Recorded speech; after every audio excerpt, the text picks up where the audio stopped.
Nightly News with Rachel Williams begins now. Good evening, everyone. It's been an incredible day for Tasmanian rescuers who have mounted several successful recovery missions as bushwalkers were left stranded by a dangerous wintry blast.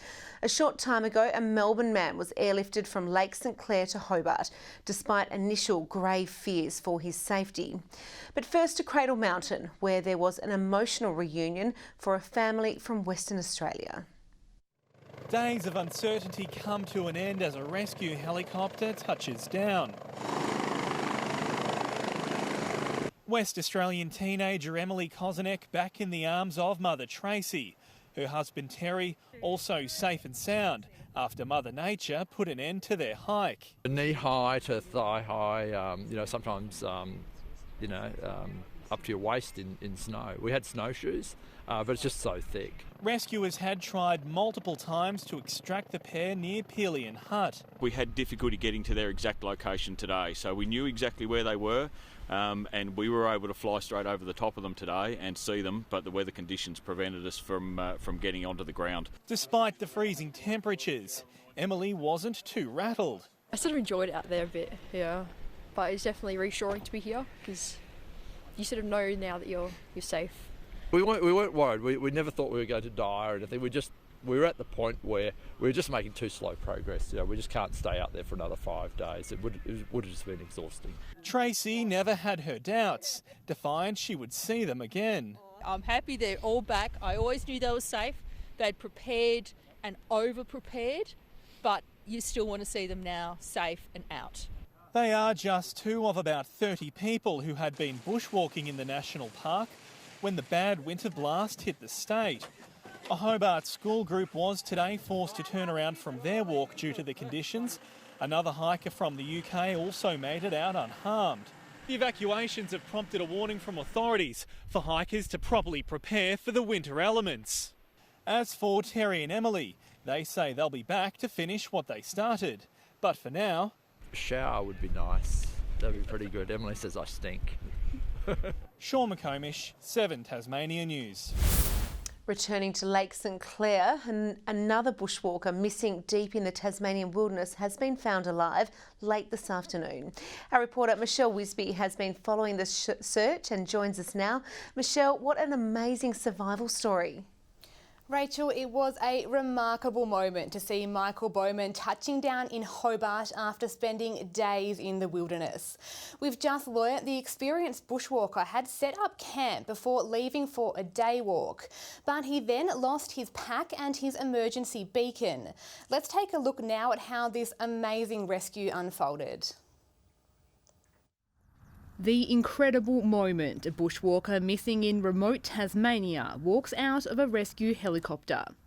57-year-old Michael Bowman found alive near Lake St Clair this afternoon. This is a great reflection of Mr Bowman's experience and skill, that he's made it back to his tent, he's done the right thing and he's waited there to be rescued in the most likely spot for a rescue, which has allowed us to have an excellent result today.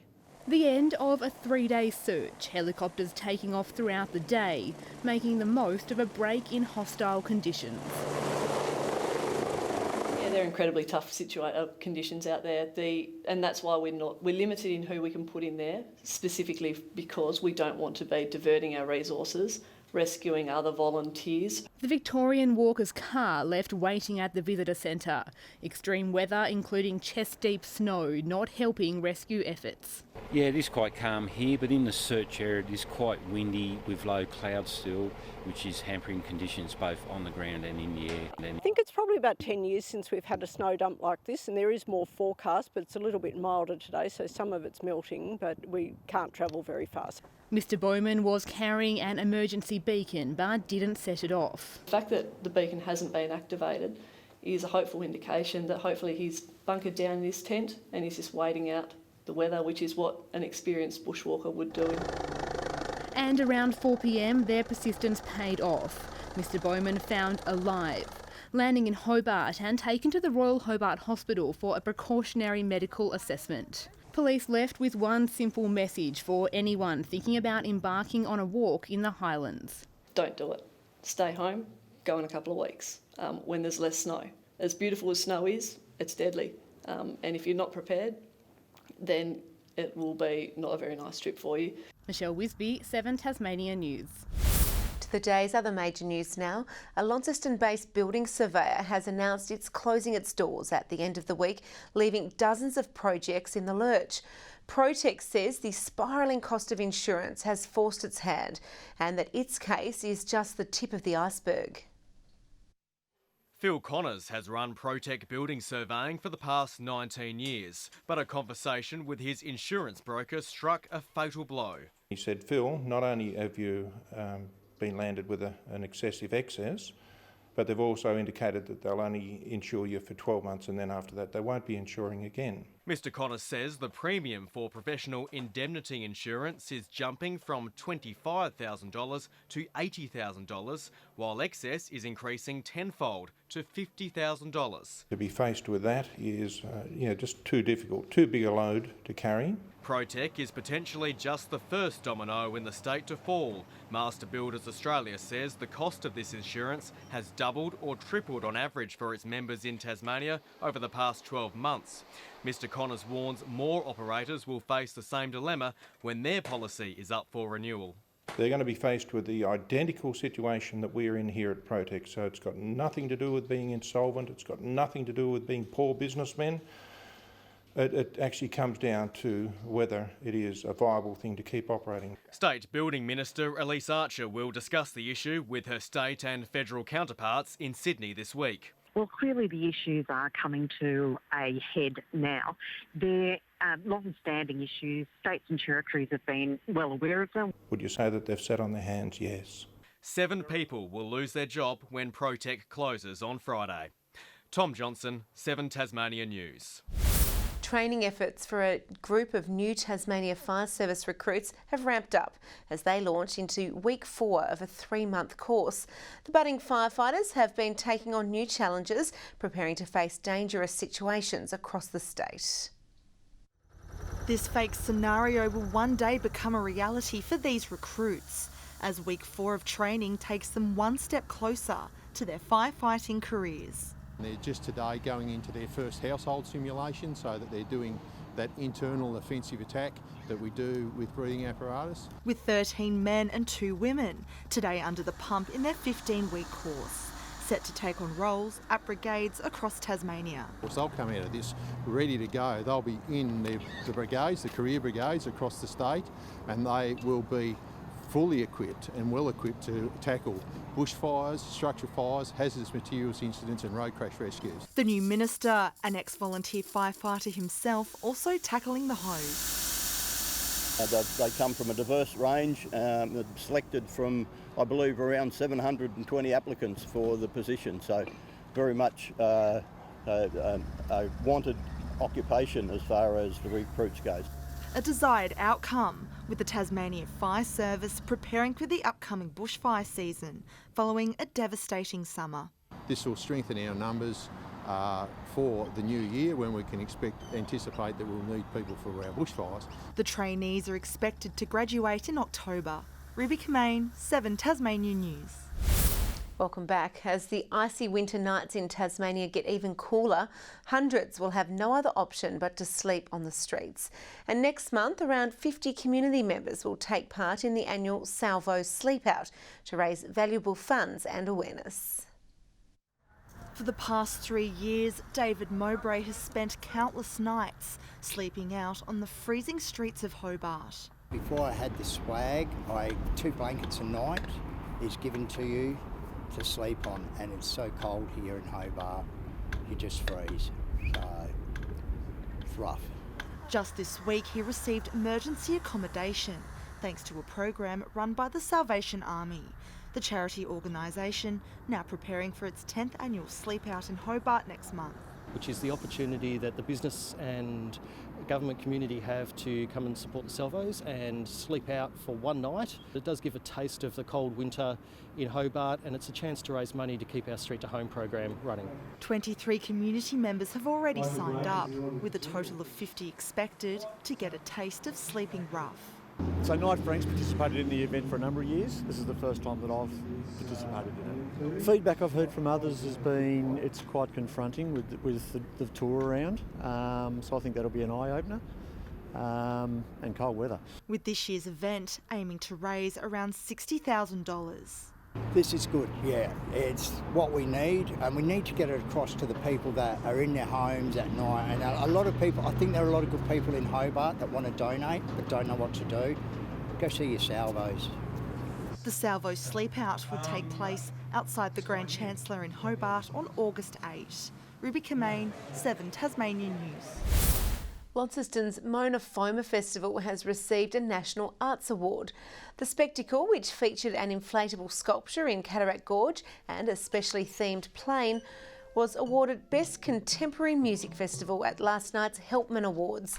The Launceston City Council says the event will return bigger and better next year. An Incat catamaran built here in Tasmania and bound for Spain is expected to tonight set sail out of Hobart Wharf. The vessel has been completing sea trials on the River Derwent for the last few days prior to its voyage to Europe, where it will pass via Auckland, Tahiti and the Panama Canal. Well, the vessel's price is around 100 million Australian dollars, and that's spread through many contractors and many people around the state and suppliers from around the world. So it's a big multiplier effect. The ferry spans 111 metres and has a capacity for 1,200 people, including crew. Launceston has expanded its free public Wi-Fi service, making online activity while you're out and about even easier.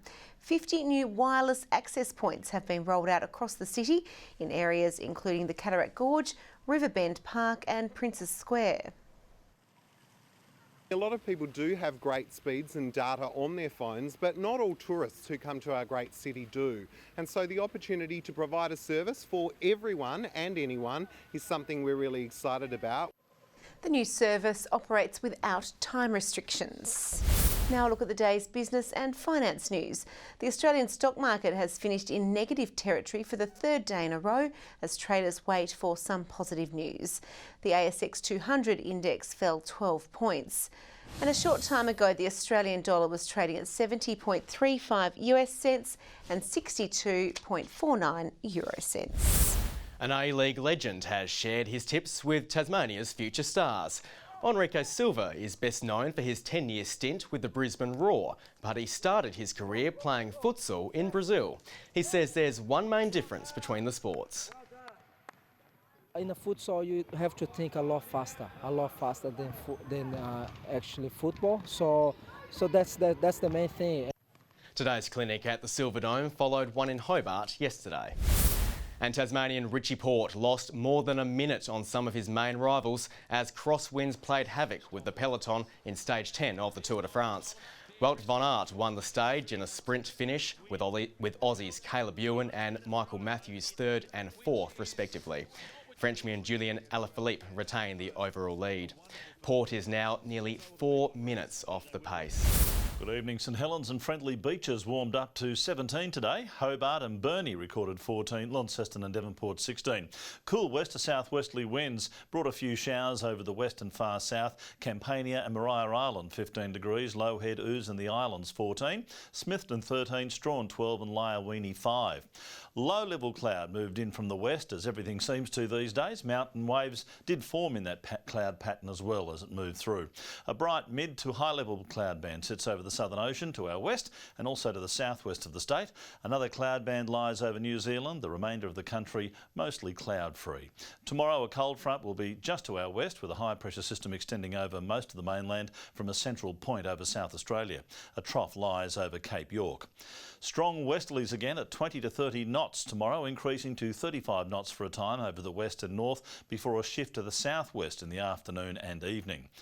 A gale warning for all coastal waters apart from between St Helens Point and Wineglass Bay, where a strong wind warning has been issued. A small craft wind alert for the lakes. We have a minor flood warning for the Huon and Derwent catchments, a flood watch for northwest rivers. So windy again tomorrow across the state, a shower or two for Hobart 14, 12 for Geefton, showers for Bothwell and 11 degrees. 14 for Launceston, a shower or two, showers clearing from Devonport 13 the high and 12 for Cressy. Burnie expecting 12 degrees with a showery, windy day. Strawn the same, 13 for Curry on King Island. And in the east, possible showers. St Helens 14. Same for Orford, but Swansea up to 15 degrees. On Thursday, early showers over the west and south, developing elsewhere in the evening. Snow above 900 metres. Fine on Friday, apart from showers over the west and south, with snow to 800 metres. And on Saturday, showers over the north, increasing and extending to the west by evening. A sunny 21 degrees forecast for Perth tomorrow. A cool day for Adelaide and Melbourne with showers. A late shower and a cold day too in Canberra. Mostly sunny and warmer though from Sydney northwards. Cool here though and cloudy. Hobart 12 degrees at the moment, 11 in Launceston, 12 in Devonport. And tonight's energy saving tip from the staff at Aurora Energy: double glazed windows reduce heat loss. Now if you can't do that, try laminating them or do what our own Tom Johnson does and hang old blankets and sheets over them. He's not still at uni, is he, Rachel? He's got the first penny he ever earned. Thank you very much for that, Murph. Well, that's all your news for now. I'll be back a little later with updates. Thanks for joining us. Good night.